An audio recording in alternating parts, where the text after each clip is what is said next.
Today, we're diving into Crime 101, the latest action thriller release involving Chris Hemsworth, Mark Ruffalo, and Halle Berry. It's got the stars, it's got the looks, it's got the style, but does it stick the landing? Well, let's find out. If you like videos about cinema, then consider giving this channel a follow. I post video essays, film reviews, top 5, top 10 lists, and short form content across all my channels. This is Cinema Loving, and this is my review of Crime 101. Right off the bat, we have to address the elephant in the room. This is not Michael Mann's Heat. Of course, it's heavily inspired by, you can see it in the way it's filmed, the cat and mouse dynamic. But let's be clear, while it wears that influences on its sleeve, it comes nowhere close to replicating the level of that iconic film. That being said, the cinematography is brilliant. That's something that I really enjoy seeing in films. And this film looks and feels expensive. It's slick, it's stylish, it's atmospheric, and it captures that gritty, polished crime sort of aesthetic that we love seeing. And if you're looking for sort of eye candy in the thriller genre, then this definitely has it, and which is why it warrants seeing it on the big screen. Focusing on the actors, Chris Hemsworth is the lead here, and I've always maintained that he is a very good actor with great range than more people give him credit for. If you look at films like Rush, Bad Times at the El Royale, or even his nuanced take on Thor, he really is an actor who I think is probably underrated overall. And he plays a professional thief here who has sort of fascinating duality to him.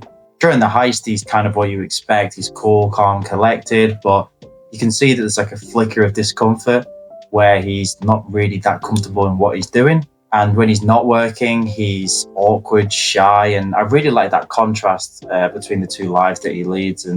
And there's a sense that he's been trapped in this life for maybe a little bit too long, and there is part of the plot where he wants to get out, essentially. But while he was a strong performer here, from what I've seen across the last few months in other films, it isn't one of the strongest performances that I'll remember. On the other side of the law, you have Mark Ruffalo, who turns in a pretty solid performance as a pretty stereotypical detective.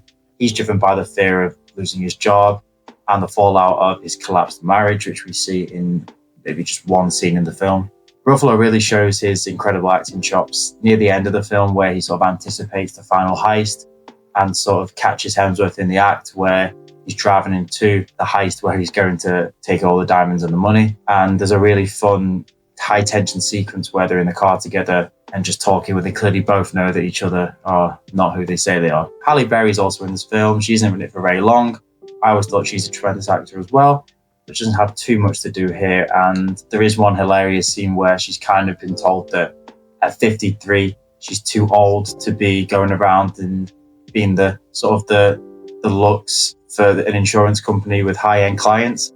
And he's saying that to her like she's past her sell-by date, but Halle Berry is timeless. She looks absolutely incredible in this film, so that line just did not land whatsoever. But if we're talking about the real standout, it has to be Barry Keoghan. He plays a character who's in the same sort of heist business as Hemsworth, but he's a little bit more erratic, not quite as polished, and he has quite a lot of very small scenes in the film, and every single one he's in, he commands a lot of presence. I think he has a lot of tiny nuances and details that he brings to his performance that does make him magnetic, and every time he's in a role, he proves why he's one of the best working actors today, and I do feel like he is going to explode in the next sort of 5 to 10 years. But the biggest issue with this film overall is the film tries to bounce too many balls at once. It feels like there's a lot of subplots and ideas that were left kind of half-cooked, and ironically, for a movie with crime in the title, there isn't a whole lot of crime.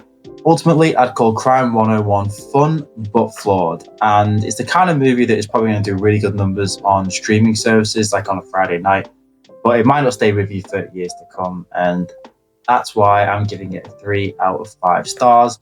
It's definitely worth the watch for the cast and the visuals, and there are some very fun and interesting action scenes and sort of chases, but it can't really keep up with its own sort of grand ambitions, and it does feel like the film could have ended 2 or 3 times before it actually does. But what did you think? Let me know in the comments, and I'll see you in the next video.